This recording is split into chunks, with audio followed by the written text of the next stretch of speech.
Boa noite, atrasada, 4 minutos. A gente compensa no final. Vamos falar aqui com uma doutora em natureza, gente. Peraí.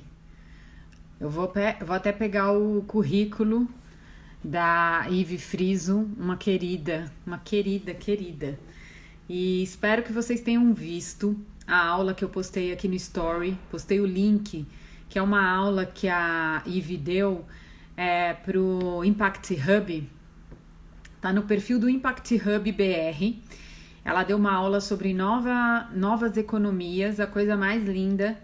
Fiquei aqui deitada no chão, escutando a aula, 1h30, coisa mais linda. E a permacultura, ela tá dentro desse conceito das novas economias. Então, hoje a gente vai se aprofundar na questão da permacultura. Deixa eu ver se ela entrou, eu não vi. Não, ainda não. E a gente vai se aprofundar. Então, eu espero que vocês tenham visto a aula, essa aula de novas economias que ela deu, porque foi, coisa mais linda, cheia de referências, bem ampla. Eu fiz outro dia uma live aqui sobre cooperativismo e alguém perguntou, por exemplo, de economia solidária. E a Ive fala de todas essas economias mais atuais, né? Que estão surgindo, que estão se estabelecendo. Ela fala de tudo isso, de economia solidária, de economia circular, de economia compartilhada, de economia... já falei solidária, né? E estou aguardando aqui a minha convidada de honra. Bom, vou falar um pouquinho então do currículo desta mulher maravilhosa. Eu não estou vendo. Ive, me pede para participar aqui, que eu não tô te vendo, meu amor. Cadê ela, gente? Não está aparecendo aqui para mim. Então tá lá. Deixa eu só avisá-la aqui.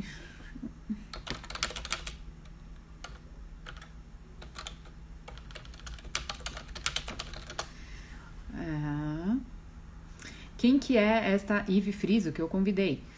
Ela é bióloga, mestra e doutora em ecologia. Doutora, gente, eu pago muito pau desse título. Especialista em educação ambiental e empreendedorismo social pela Youth Initiative Program, que é da Suécia.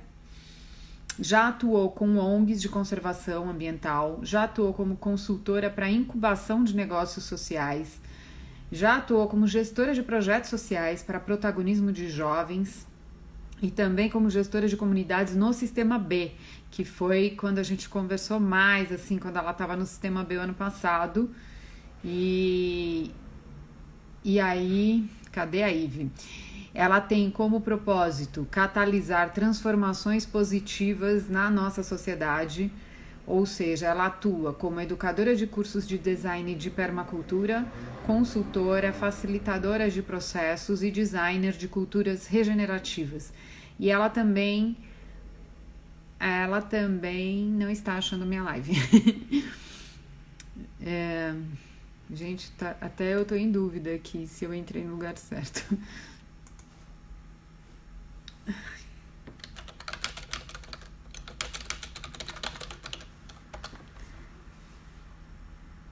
Será que eu tô louca? Ou eu tô no Sustenta o quê? Eu não tô. Vocês acessaram pelo Sustenta o quê? Eu entrei no perfil errado. A Ive tá me confundindo toda aqui.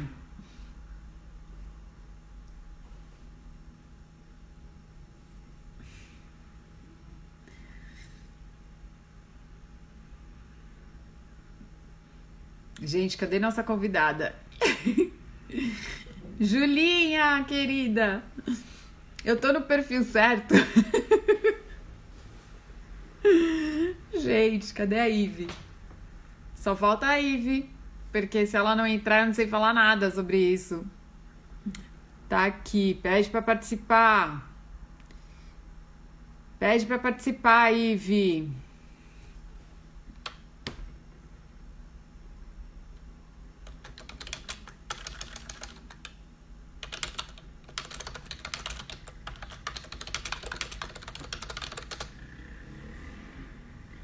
Ai, Entrou!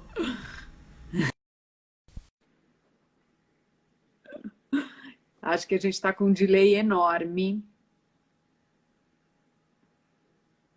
Tá super lento, deve ser a minha internet, para variar. Vou até fechar aqui. Oi, querida! Oi, percalços internéticos. Gente, deve ser a minha conexão aqui. É claro, viu? Não comprem. Dani, é o retorno de Saturno, na verdade. Não, Mercúrio retrógrado. Mercúrio retrógrado Ai, tudo é culpa dele agora, coitado. Tudo que acontece na vida, as pessoas ficam falando que é a culpa do planeta lá quietinho na dele. do Mercúrio retrógrado. E aí, meu amor? Você tá bonita, E hein? aí? Muito obrigada. Fiquei bonita para o sustento, ok? Maravilhosa! Eu tava aqui falando do seu currículo, que eu pago mó pau pra esse teu currículo, né? Tipo, na verdade, onde eu vejo doutora, eu fico pagando muito pau. Mestre, eu já pago pau também. Eu pago pau pra todo mundo, né? Sou mal pagar pau.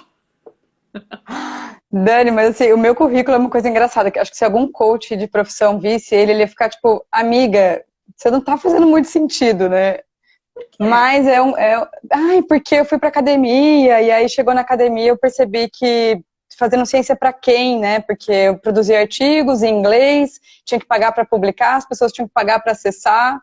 Eu fiquei me achando muito incoerente, apesar de ter autonomia, de ter várias coisas que eu gostava naquele meio de estudar, eu amo aprender, eu não consegui continuar por conta disso. E aí isso me fez romper e fazer transição de carreira. Então, assim, né, uma pessoa que começou na academia, fez mestrado, fez doutorado, depois foi fazer curso de empreendedorismo social, né? Eu estava fazendo biologia, especialização e volta, sei lá.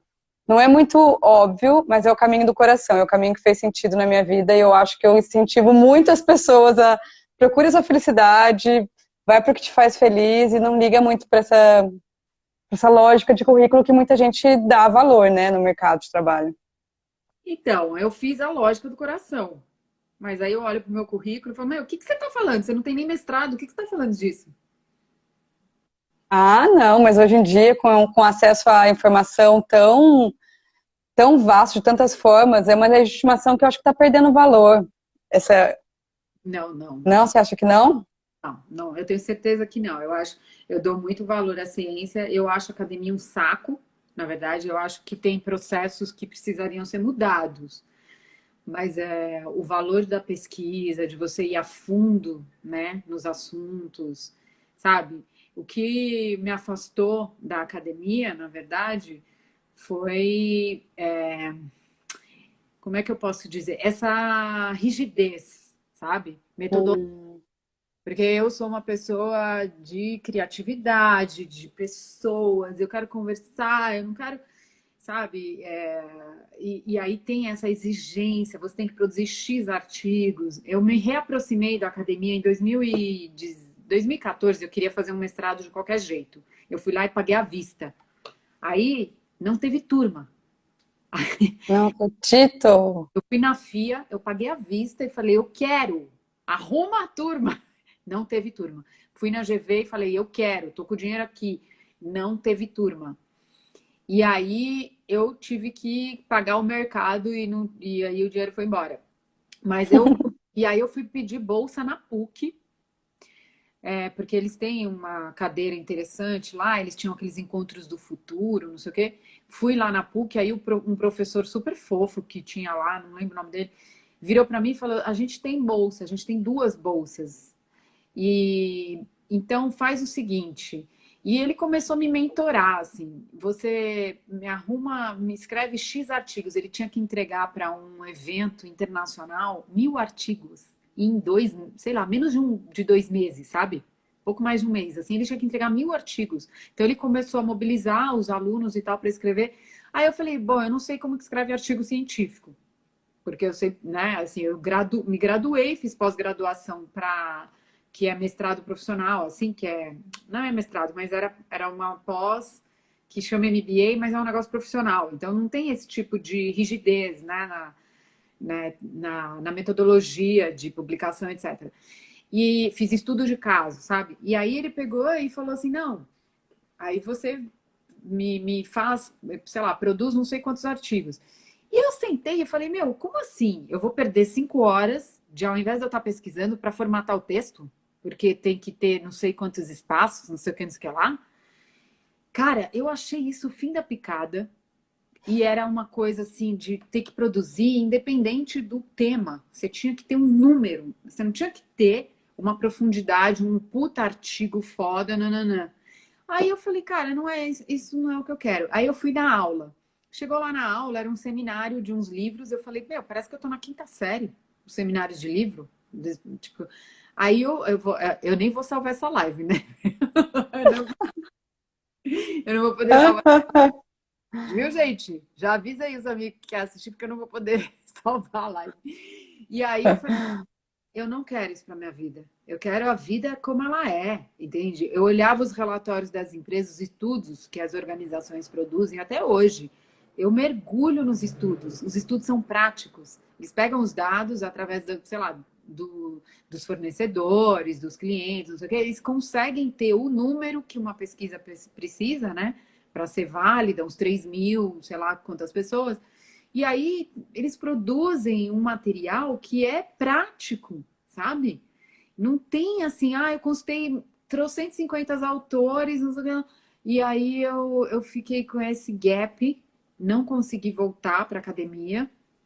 Tô com vontade de novo, Mas mas você conhece os movimentos de doutorado informal, mestrado informal? O que eu tô te falando é isso, para não ter essa rigidez, tem um monte de movimento agora ressignificando, sabe, esses espaços. eu tô, né, Pra- pra- seguindo isso, eu tô seguindo inclusive Uhum. o Alex Bretas e o passo a passo dele, mas não tem reconhecimento isso no mercado, entendeu? Se eu virar e falar Tá. assim, eu sou, sei lá, pesquisadora do assunto X. Aí a pessoa olha e fala, você estudou onde? Eu falei, eu sou autodidata. Você tá ferrada, porque assim, se você não souber responder tudo que aquela pessoa perguntar, ela vai cagar na sua cabeça, literalmente, entendeu? Eu escutei essa semana uma entrevista não, eu lembrei, foi o Sérgio Abranches. O Sérgio Abranches é, tipo, meu ídolo, né? Tipo, eu tenho uma puta admiração por ele, pela esposa dele e tal, por essa galera. Até mesmo não concordando com tudo que eles falam, né? O André Trigueiro, eu tenho uma profunda admiração por eles. E aí o Sérgio virou e ele estava falando do currículo do ministro, né? Hum, O futuro ex-ministro lá da educação e tal. E aí ele estava falando disso, ele estava falando, cara, não tem doutorado nenhum, não adianta você botar que tem, entendeu? Então eu fiquei pensando nisso, eu falei, putz, tá aí, ferrou com todo o povo da informalidade. uhum. Enfim, vira um bate-papo, porque e nós vamos começar o assunto que deve ter atraído as pessoas. Depois eu volto aqui nas perguntas.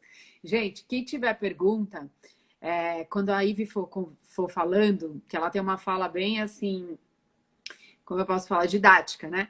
Quem tiver perguntas, coloca, por favor, nesse quadrinho com a interrogação, que fica mais fácil da gente pegar no final, tá bom?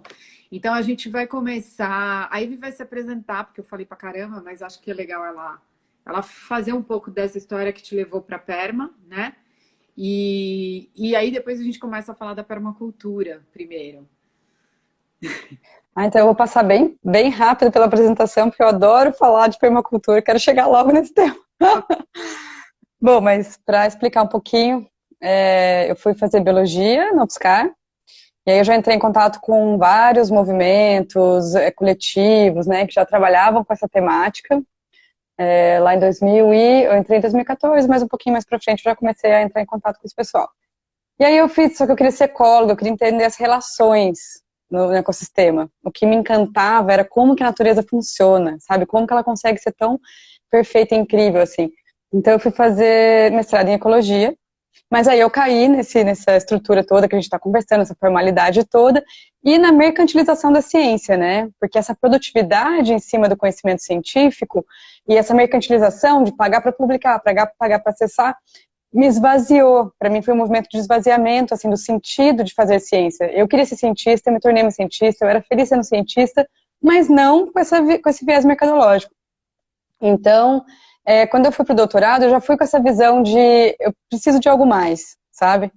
Então, eu fui fazer especialização em educação ambiental na USP, e aí eu entendi que o que eu chamei de ecologia também era educação ambiental. O que aquela criança entendeu como ecologia também era educação ambiental. E eu falei, nossa, então quer dizer que eu amo educação, quer dizer que eu tenho que ir para isso, produzir conteúdo. Tem um quê de... Professor tem um quê de comunicador também, né, Dani? Você é super comunicadora. Tem que Então, ser. eu me vi nesse lugar da comunicação sendo professora, assim, também. Então, eu estava fazendo doutorado, dando aula em escola pública, lá em São Carlos, trabalhando também numa ONG, meio que voluntária, assim, de conservação de boto cinza em Cananéia, o IPEC, que foi uma escola incrível de educação ambiental para mim, com metodologia de trabalho em comunidade e tudo mais.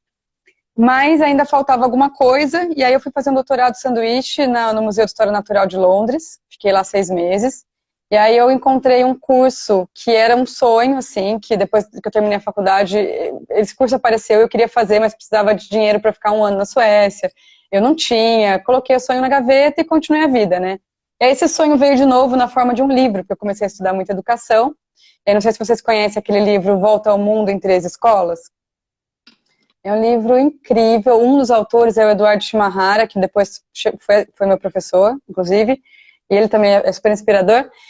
E aí eu tava lendo o livro e tá lá o curso, e eu falei, nossa, aquele sonho, e agora? Tiro da gaveta, não tiro da gaveta, meu Deus do céu. E aí teve uma série de entraves, eu tava fora da idade, não tinha dinheiro, tinha 1 milhão de coisas, né? Mas aí esses corações que palpitam muito forte dentro da gente, né, a gente vai, se joga. E aí eu decidi voltar para o Brasil, eu tinha 4 meses para terminar o doutorado, terminei assim, o mais rápido possível, tive um burnout, mas vamos, nem sabia o que era burnout, imagina, você acha? E fui para a Suécia fazer esse curso de empreendedorismo social que chama Youth Initiative Program. E eu nem entendia muito bem o que era empreendedorismo social naquela época, nem nada. Mas aí lá nesse trajeto, nesses 10 meses de curso, eu fui me encontrando. E aqui no Brasil eu já trabalhava com permacultura, né, nesses coletivos, na Veracidade. Uma escola de permacultura para mim foi a Veracidade, que é uma associação de São Carlos, do Djalma, que o Djalma Neri foi um dos que puxou bastante, que representa bastante, que para mim foi incrível. E aí lá tudo começou a fazer sentido, sabe, Dani? Porque o ecológico e a biologia e os negócios sociais, as coisas começaram todas a se conectar com viés de autonomia, com viés de eu consigo fazer também, eu não preciso esperar só que venha de política pública, o setor empresarial também tem seu papel, os negócios sociais existem e é uma esperança, é uma forma de fazer diferente nesse meio da economia. E aí que eu fui caminhando para o design regenerativo. Então eu já estava na permacultura, fui entendendo mais o setor econômico, porque lá a gente teve aula, assim, cada semana era aula com alguém de um projeto incrível, assim, tipo, alguém sobre soberania alimentar, alguém sobre nova economia. Então, a gente ficava 1 semana com a pessoa, aprendendo tudo, de vários lugares do mundo e tal, foi bem incrível. E aí eu fui entrando nesse mundo. E aí, quando eu voltei para o Brasil, eu fui trabalhar nessa área, né? Então, eu fui trabalhar no Instituto de Socioeconomia Solidária, num projeto no Maranhão, com mitigação de passivo social. E aí eu comecei, era incubação de negócio inclusivo nessa época, com mulheres negras, analfabetas, né? Foi um desafio muito bonito, assim, aprendi muito. E aí eu comecei a entrar nesse mundo, e aí quando eu voltei lá do Maranhão, eu comecei a empreender uma iniciativa de educação. Por quê? Porque eu queria transformar a educação, porque isso que te incomoda também me incomodava. Eu acho que eu também fui até o doutorado para entender os gargalos, para entender como que a gente pode mudar, porque mais gente precisa ter acesso à educação de qualidade. Isso não pode ser um bem tão restrito, entendeu? A gente não pode fazer com que a educação reproduza desigualdade social, ao invés de corrigir isso. Então, eu também tinha essa inquietação, e aí fui tentar empreender, né? Foi esse momento de empreender, e aí foi que a gente se conheceu, lembra? Quando eu estava trazendo a Kiron para São Paulo. Eu não entendi Foi nada. muito... Eu falei, que você... Mas agora... Tem uma outra pergunta agora que você falou tudo isso. Tipo, agora que você tem 55 anos, depois de tudo isso, quais são os seus planos para o futuro? Nossa, é verdade. Bom, só para terminar a jornada, gente, depois eu fui trabalhar no Sistema B, que é uma ONG de certificação de empresas de triplo impacto, né? E aí eu saí esse ano do Sistema B, e agora vem outra pergunta, né? E aí? E depois? Meu Deus. Eu tô me reconhecendo... Desculpa, não te vi. a diferença da nossa geração é essa, porque eu, quando eu fui trabalhar para pagar as contas que eu dividia com a minha irmã em casa, né? Minha mãe falou: vocês querem morar aqui? Então vocês vão pagar tudo. Eu só vou pagar o supermercado. E aí eu falei: bom, então que eu vou ter que engolir o que tiver. E aí eu entrei no banco e fiquei 17 anos lá. Então, esse gap, sabe, de 17, é o que vocês vivem em 5 anos, todas essas experiências dessa geração depois da minha, digamos assim, né? Então, para Os mim, é milênios. muito chocante, sabe? Porque vocês contam toda essa história e eu falo, cara, mas quantos anos você tem? Ah, tenho 30. Eu falo, é muito chocante. E Mas, tá ficando pior, né? Porque por causa da geração Z. E isso tem tudo a ver com o que a gente vai falar, falar aqui. Tem tudo a ver com as revoluções industriais que a gente teve, tem tudo a ver com a quarta revolução industrial acontecendo, com a revolução da informação, né? se parem, Então, a live vai ser de 1h30 no mínimo. mas vamos logo para a permacultura, vai. Ah, Então, não, não respondi nos não, planos, né? Não te respondi. não, você saiu do sistema B e aí faltou agora. Tá, eu vou responder então. Então, eu tô me entendendo muito como comunicadora, assim, essa pessoa que foi professora, que amava ser professora, deixou de ser professora, e agora eu posso, como é que eu posso continuar isso que eu amo? Eu amo compartilhar o que eu amo, sabe assim? Contar para as pessoas, eu adoro, assim, me faz muito feliz. Então, eu tô olhando para vocês, influenciadores digitais, eu tô pensando, olha essa coisa que existe, não é mesmo? Eu, E tô assim, criando coragem para começar a compartilhar dentro dessa lógica da quarta revolução industrial, né, dessas mídias. Eu sou um pouco analógica, sou uma bióloga, você me respeita, sabe? Então eu tenho um pouco de preguiça, eu tenho um pouco de preconceito, assim, não preconceito, mas eu tenho um pouco de preguiça, é verdade, de rede social, essas coisas, mas eu tô me entendendo um pouco, eu tô olhando para isso. E compartilhar o que eu amo de outras formas, cursos, assim, sabe? Tipo, curso, consultoria. Eu tô muito focada em consultoria, curso e tal. Mas, assim, agora eu tô trabalhando numa organização, eu tô implementando a sociocracia numa empresa de software de gestão jurídica, a DVBox, então eu tô lá, está fazendo esse trabalho, e eu inventei agora, na pandemia, esse curso de inovação em gestão, que junta design regenerativo, sociocracia, autogestão, que também está fazendo muito sentido. Essas aulas de nova economia também estão me deixando muito feliz, assim, e eu estou mergulhando nisso. Então, eu tô deixando um pouco também a... Quando eu estava mais nova, o meu ímpeto era muito de eu quero, eu vou, eu faço acontecer. Depois a gente aprende a deixar o mundo te encontrar. Então agora eu acho que eu estou nesse momento de recuar um pouco e construir uma sincronicidade com o universo, assim, deixar o mundo me conduzir um pouco e não impor tanto o que eu acho, porque eu acho que porque acho que a gente vai construindo junto, assim, sabe? Então eu tô nesse momento um pouco mais, deixa eu ver o que que o mundo traz, o que que o universo traz. tá trazendo, né, Eve?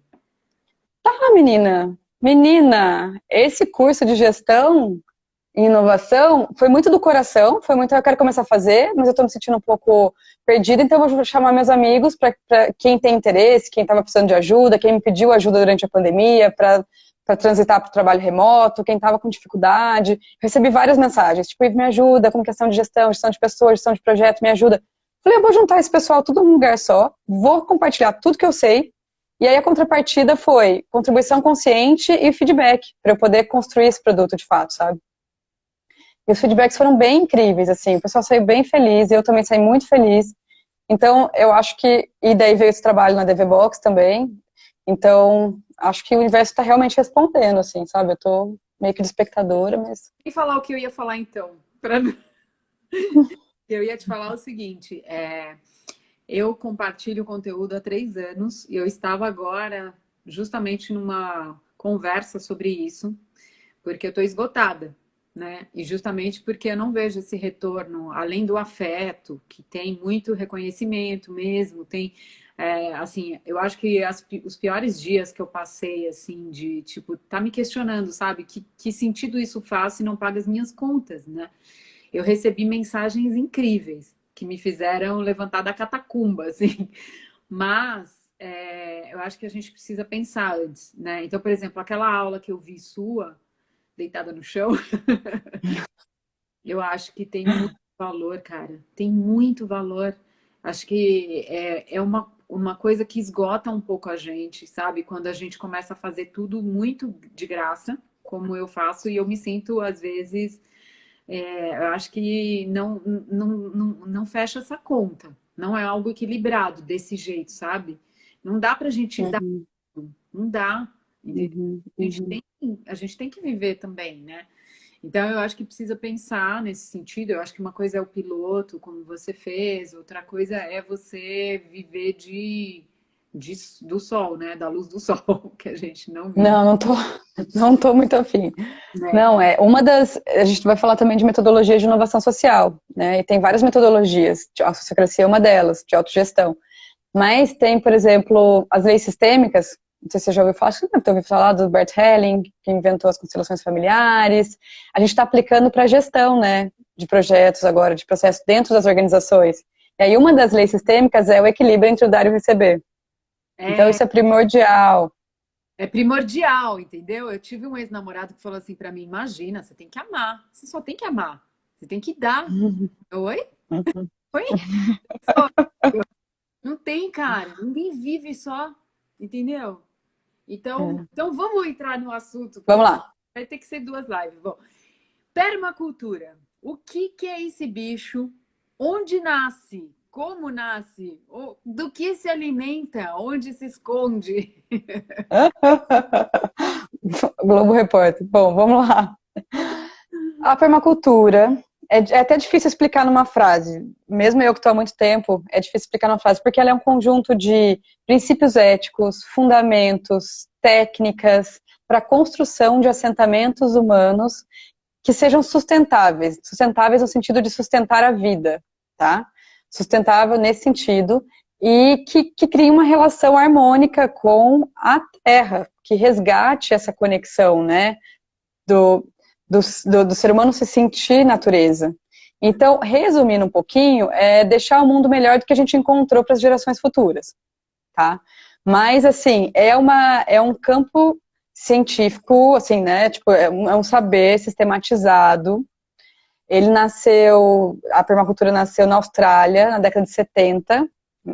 Em 1974, o David Holmgren e o Bill Mollison, eles lançam os livros e aí começam a difundir esse saber, que nasce muito baseado na pesquisa deles a respeito de produção alimentícia, da agricultura mesmo. É no campo o campo da agricultura que começou a projetar, começou a trazer essas pesquisas e impulsionar, né, o David Holmgren e o Bill Mollison nessa pesquisa, nessa busca. E aí, para entender permacultura, eu não consigo falar permacultura sem falar desses três âmbitos, sabe, que são os princípios éticos, os fundamentos, os outros princípios e as técnicas. Muita gente não sabe, não conhece a palavra permacultura, mas já teve contato com permacultura, eu tenho certeza. Uhum. Por exemplo, composteira, horta orgânica. São técnicas muito simples, assim, né, que estão sendo bem difundidas, que a gente vê hoje em dia. A gente está dando, Então, né? A gente, quer dizer, a gente, eu não, mas assim, a galera gosta de falar, agora eu sou sustentável. exatamente. E aí, por isso que eu gosto de fazer o resgate, não olhar só para a técnica. Vamos olhar para o princípio ético, que ele é importante. Que o princípio ético permeie todas as suas ações, suas decisões, aí sim você está em consonância com a permacultura, sabe? E não só sendo sustentável. Eu não sei agora, eu não sei se a gente deve fazer uma sugestão para as pessoas ou não, né? Deixa o pessoal ficar falando sustentável, tudo greenwashing e a gente fala que é a permacultura, porque quando eu comecei a ver e a gente conversou, eu fiquei pensando, cara, é a união daquilo que está me chamando, de estar ouvindo tantas culturas indígenas e estar escutando tanto Krenak e tal, não sei o quê, com aquilo que não tem mais sentido para mim, que é a sustentabilidade no sentido de reduzir impacto, de fazer menos ruim e tal. Então, quando você fala permacultura com esse contexto tão amplo, me vem essa conexão com esses saberes, que não é você virar né, você retroceder naquilo que a gente evoluiu, digamos assim, como civilização. É, assim, em várias questões que a gente descobriu que dava para fazer diferente e tal, não é você retroceder e falar, ah, agora é todo mundo nu na selva tal, porque os indígenas também têm um modo de vida que não é olhando para o céu o dia inteiro e tal. Eles têm culturas ali, eles têm técnicas de cultivo, enfim, eles também intervêm, digamos assim, na natureza, né? Só que o que muda é que tem equilíbrio, né? Então a permacultura me deu essa luz de que de repente pode ser um outro caminho, né? Para a gente sair um pouco disso que está me incomodando tanto na sustentabilidade, que é a banalização do termo, né? E a banalização de uma forma geral do conceito. E até esse incômodo que o conceito traz de, vamos fazer menos ruim, que ainda não é o ideal, não é fazer menos ruim, é fazer certo, é fazer equilibrado, né? É fazer o que regenera, não é o menos ruim.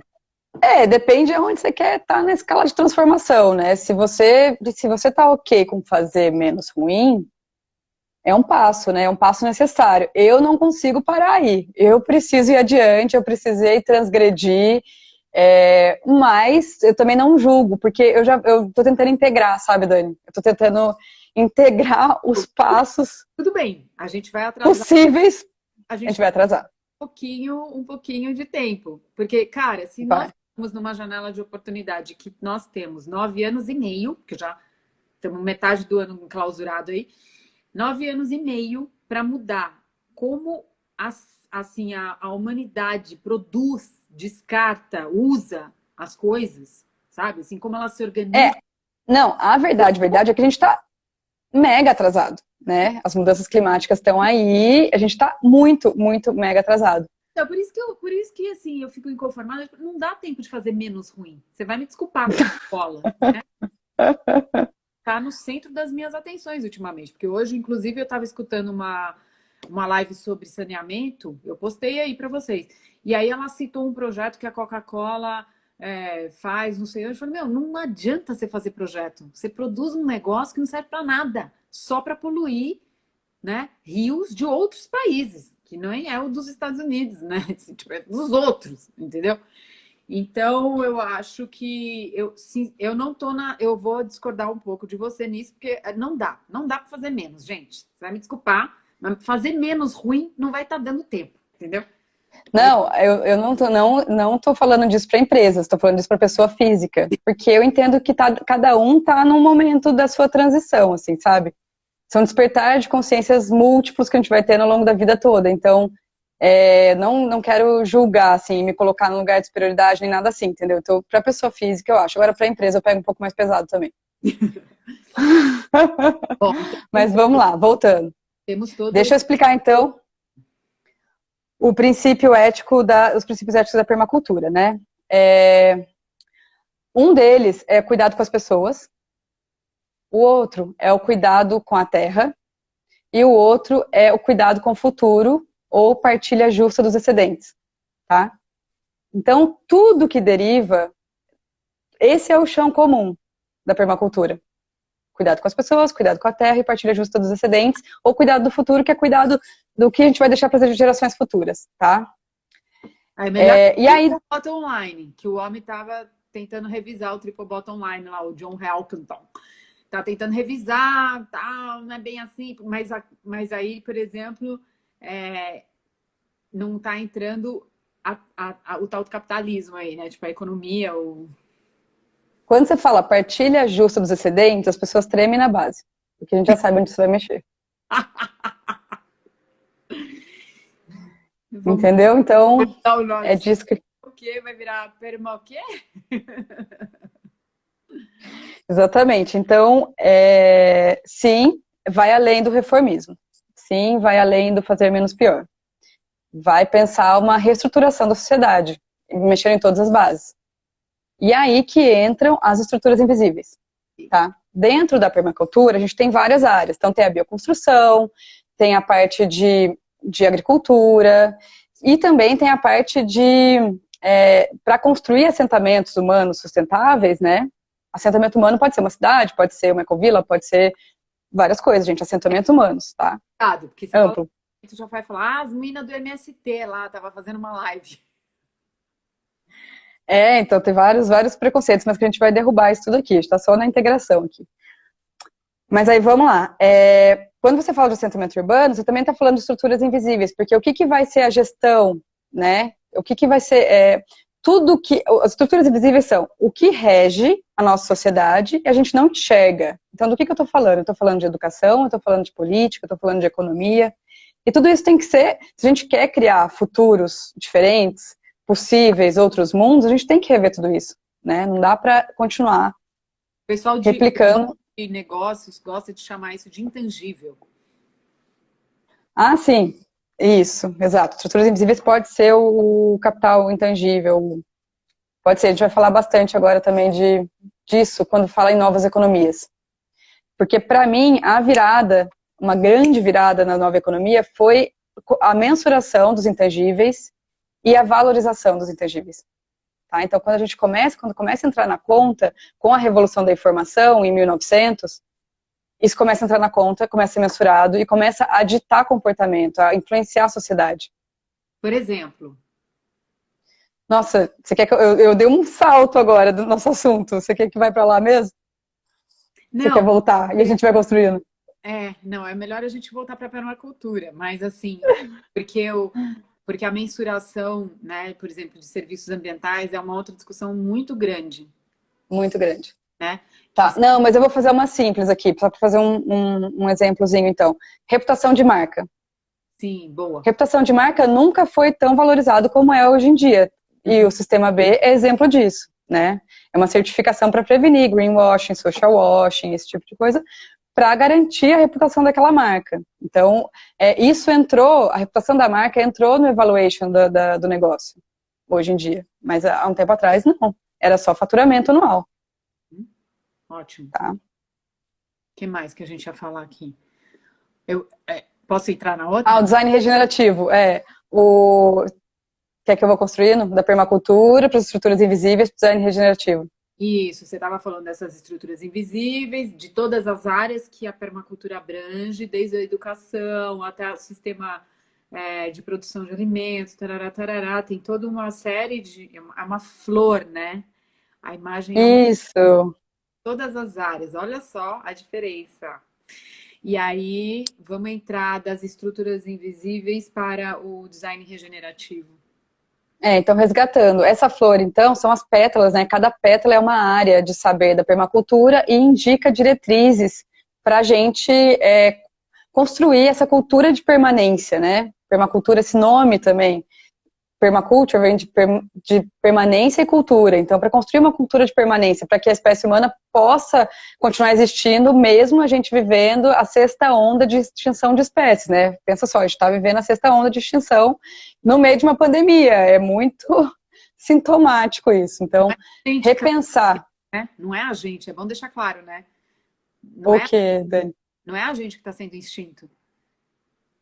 Não, mas acho que as pessoas, acho que sim, também tem um negacionismo de não ver que isso é uma possibilidade, mas né? A extinção da espécie humana é uma possibilidade. É uma possibilidade, mas ainda não é, né? Ainda não é, ainda temos aí...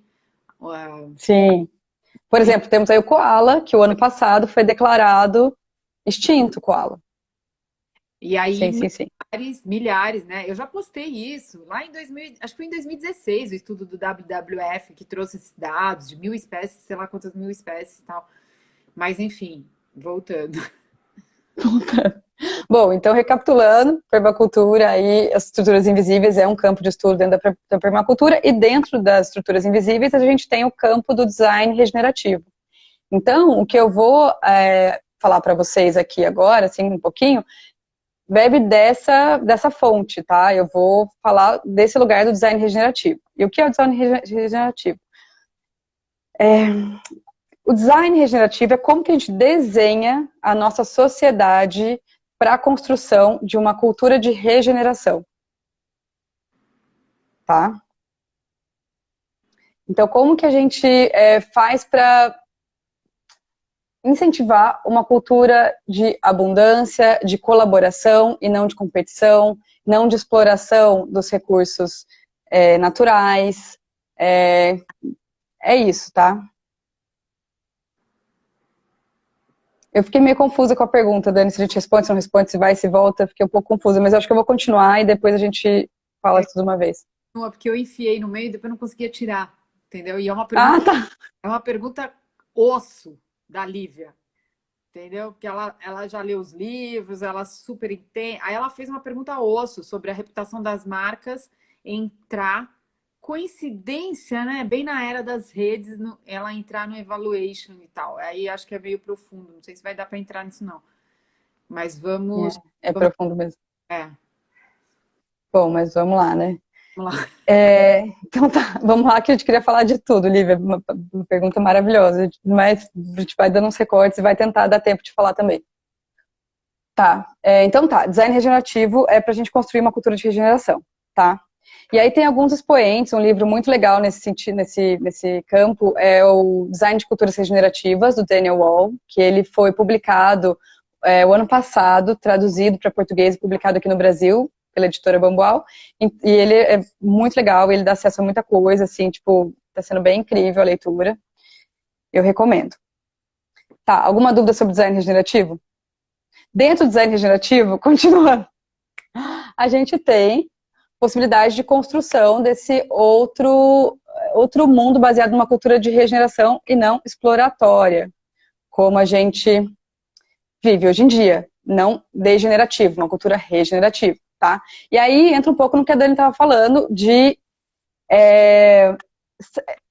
transgredir o paradigma da sustentabilidade, já ir para a regeneração. A gente já está muito atrasado, a gente já precisa regenerar, a gente não tem mais como ficar no sustentar. Sustentar o que a gente tem hoje quer dizer uma possível extinção, quer dizer um lugar que a gente não quer ir, que a gente já viu que não dá certo, tá?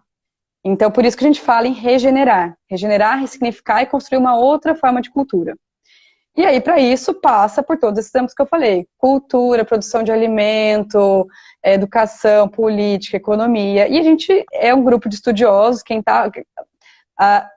Transições Ecológicas entrou. Um canal super incrível também, que tem conteúdos maravilhosos. Ela tá desde o Sobre começo. esse... Ela tá causando. Maravilhosa. Estamos entre os nossos, né?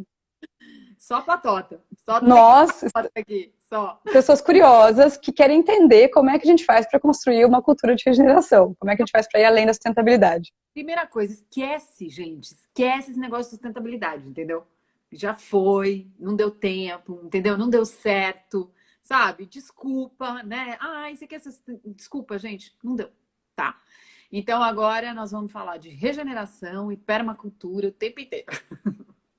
Ó, a Ju Avelar aqui também é uma das nossas, que trabalha muito no campo do direito ambiental, também maravilhosa. Tô adorando encontrar um monte de gente. Gente, queria um café com vocês, queria que a gente tivesse uma conversa, não eu aqui falando sozinha com a Dani. Então, aí a gente vai falar de regenerar os valores das pessoas, né, que esqueceram, né, valores éticos, esqueceu, né, porque para eleger um presidente desse, esqueceu totalmente o que é um valor ético, né, esqueceu dessa questão, estava falando agora há pouco, do amor, de, sabe, gente, é dano que se recebe, né, essas coisas, e esqueceu que em se plantando tudo dá, né, não tem isso? Em se plantando tudo dá. Então, toda essa questão, né, de como as crianças, por exemplo, acho que aprendiam também mais organicamente, aquele negócio da gente brincar no mato. Eu, quando, né, eu não sou, eu sou garota da cidade, né, eu sou bicho da cidade, mas quando a gente ia para o interior, a minha irmã era nascida no interior, então ela era daquela que pegava as minhocas na mão e tal, os besouros, os bichos, tudo, e subia nas árvores e tal. E eu ficava assim, morrendo de medo. Então, essas coisas que também fiz uma live na segunda-feira falando um pouco disso, de desenvolvimento infantil e tal, que estava muito mais ligado também a experiências, que é a escola Waldorf, que também faz parte, né, do conceito aí é uma das pétalas ali, né, de desenvolvimento de educação e que propõe isso, né, essas outras formas do aprender também, mais orgânico. Que mais? Que mais que a gente ia falar? Bom, esquecemos já a sustentabilidade. Não, tem um milhão de coisas. Se você perguntar, que a gente vai. Você quer falar sobre sociedade de consumo? Quer falar onde surgiu, como começou? Tinha pensado, assim, combinado. Em resumo, sustentabilidade como sendo uma forma ética de se fazer. Quando você falou, por exemplo, como é que eu vou resumir permacultura? Eu falo, mas já não está fazendo mais sentido para mim falar isso. Mas quando as pessoas me perguntam o que é sustentabilidade para mim, eu falo isso. Eu falo, é fazer o que é certo, né? É fazer da forma mais ética possível, ou seja, sem prejudicar o outro e tudo mais. Então, tipo, comprar isso é certo de uma empresa que faz tal coisa com seus funcionários, ou de uma empresa que está jogando a química do, sei lá, de um cosmético num rio e tal. Então, não é certo. Então, é um resumo bem, né, bem superficial, digamos assim, porque não mostra o que está por trás. Mas agora não tem mais como falar de sustentabilidade depois que eu descobri a permacultura. Só isso que eu acho. Ou não, Mas, entendeu? tá, mas vamos olhar para esses pontos da regeneração, então. Dani, o que você quer saber? Você quer resgatar a história da sociedade de consumo, entender as revoluções industriais e como que elas impactaram a sociedade? Você quer já pular para novas economias, para a quarta revolução industrial? Você quer já pular para o que está acontecendo de inovador no mundo inteiro com relação à metodologia de inovação social, inovação de novas economias, assim, tipo, o que a galera está inovando? Tem tudo isso para falar, você vai puxando aí que eu vou falando. 10 minutos para falar tudo isso, tá? Mas deixa eu te falar. O que eu acho interessante, né? Quando a gente olha para esse conceito, que você deu um panorama bem, né, bem assim, genérico e tal, mas assim, já deu para entender que é algo bem diferente do que isso que a gente fica falando aqui de sustentabilidade. Quando a gente olha para esse conceito da permacultura, o que a gente pode ver hoje já aplicado, sabe? Onde a gente pode olhar esse exemplo, ó, vai lá, estuda tal assentamento, como você disse, ou tal cidade, né, ou tal empresa, ou tal modo de produção de alimentos. Isso está dentro deste conceito e está funcionando. Quais exemplos a gente poderia dar práticos que as pessoas pudessem ver que isso é uma semente desse futuro possível que está sendo construído em cima da permacultura? Nossa, isso é interminável, isso, porque assim, eu posso te falar metodologias, que acho que é mais fácil o pessoal entender. Por exemplo, agricultura biodinâmica, agricultura do Ernest Goethe, agricultura, esqueci o nome agora, Esta, sintrópica, trópica. né, o pessoal da Toca, que estava fazendo um experimento de agricultura sintrópica em larga escala, porque geralmente é em pequena escala. Que mais? A gente pode falar de todos os negócios que são baseados em novas economias, também está no mesmo sentido. A gente pode falar das ecovilas, todas elas são exemplos. Então, você já falou alguns que são legais, porque inclusive você pode olhar num rótulo e ver isso. Entendeu? Café biodinâmico, vários alimentos são produzidos assim. Agora, já que você falou as coisas que fazem parte da nova economia, aí acho que a gente pode entrar em outros exemplos para entender o que está ali dentro também, que já é com esse conceito regenerativo, de permanecer realmente e não precisa ficar reduzindo o risco, né? Porque já está fazendo certo. Dentro Tá, da vamos lá. Você quer algum exemplo dentro da nova economia? Isso. Nossa, tem aqueles lindos da palestra lá. Na palestra eu foquei mais em política pública. Se você quiser, eu posso trazer política pública também. Mas eu acho que é interessante a gente explicar um pouquinho quando eu falo de nova economia, do que eu estou querendo falar, o que eu estou querendo dizer, porque é um conceito muito vasto, muito amplo, muito aberto, e as pessoas costumam não conseguir tangibilizar isso muito bem, tá? Então, nova economia, ela surgiu a verdade é que uma vertente de nova economia surgiu desde a primeira Revolução Industrial. Quando, em 1700, o advento da máquina a vapor foi inventado e mudou toda a nossa sociedade, alguns artesãos, eles ficaram sem emprego, ficaram marginalizados da sociedade, principalmente na Inglaterra, na Europa, naquele momento. E aí eles já começaram a se organizar para criar uma forma alternativa àquela estrutura econômica que estava se fortalecendo, tá? Então, depois, né, de 1700 e 1800, veio a segunda Revolução Industrial, com o advento da eletricidade, aí aquelas linhas de produção industriais foram criadas, né, o Fordismo, o Taylorismo, e aí naquele momento a população já começa a se organizar em sindicatos, então os trade unions já começaram a surgir. O primeiro trade union que surgiu foi em 1844, os pioneiros de Rochdale, na Inglaterra, e eles já eram uma semente da economia solidária, que faz parte das novas economias, tá? Então, para mim, a mais antiga das novas economias é a economia solidária, que nasceu em resposta à primeira Revolução Industrial, tá?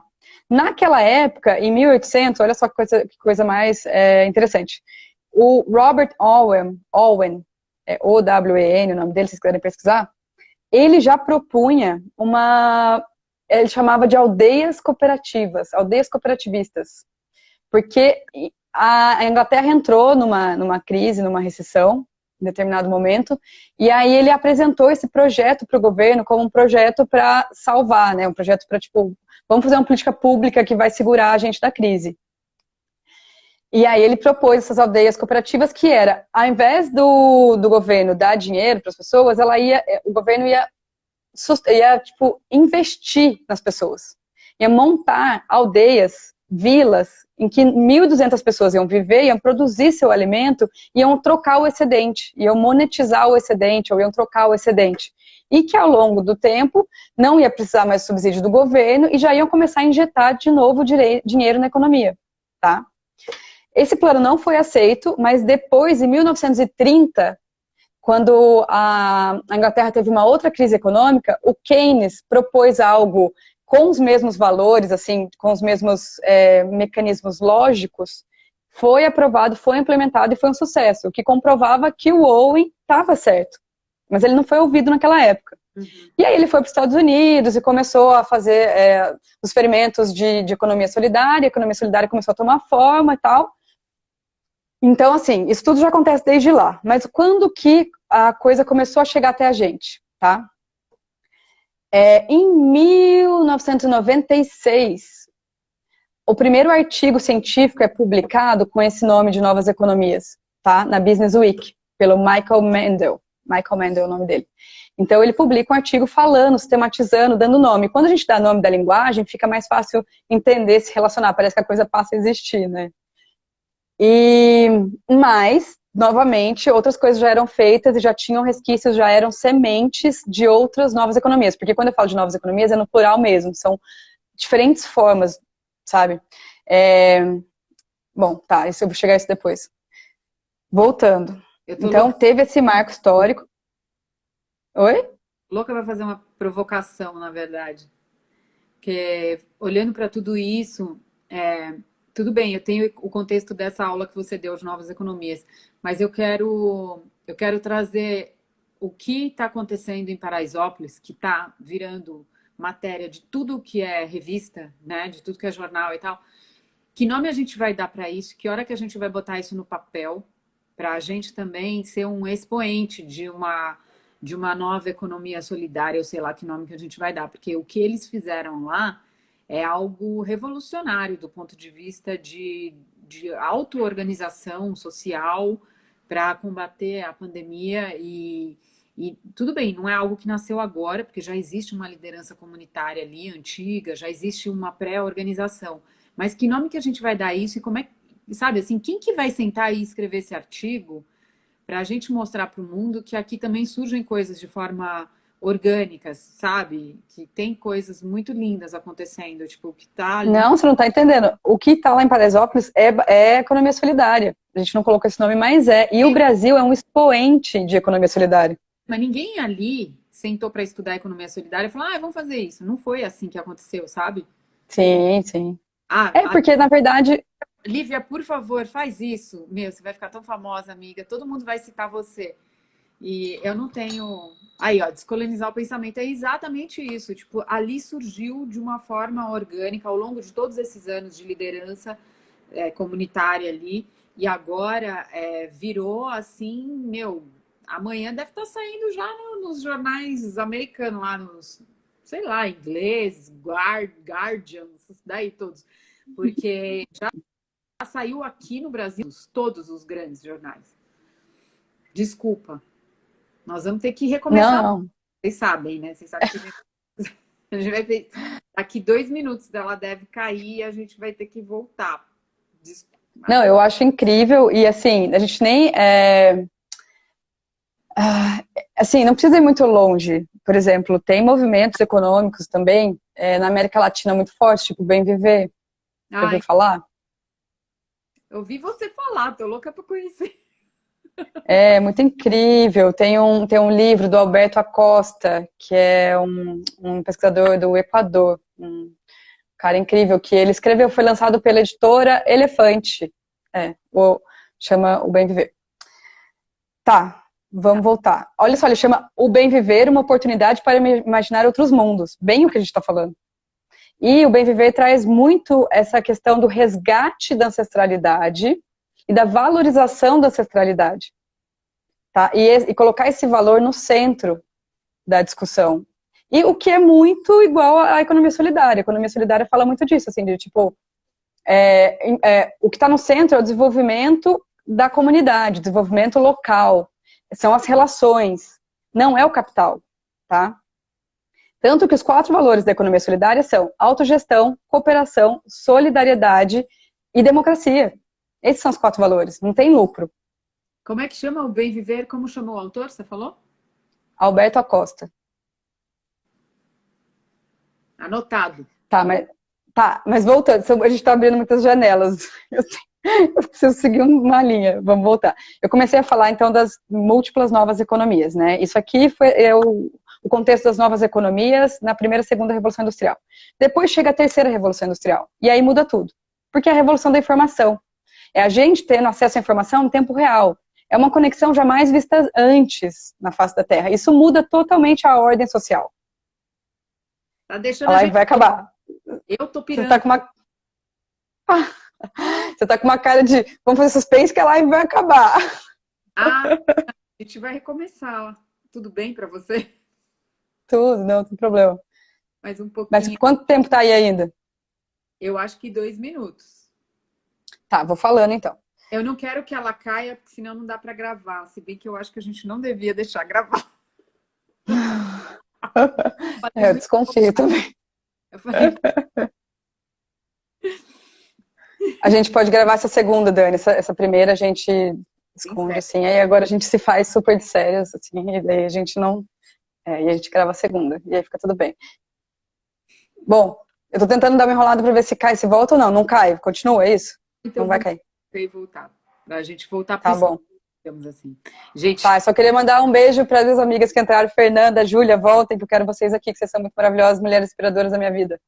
gente, eu peço desculpas, porque eu realmente estou virada no Jiraya. E quando eu encontro a Ive, dá problema. Ela é muito conteúdo. Então, a gente já volta. Até já. Beijos.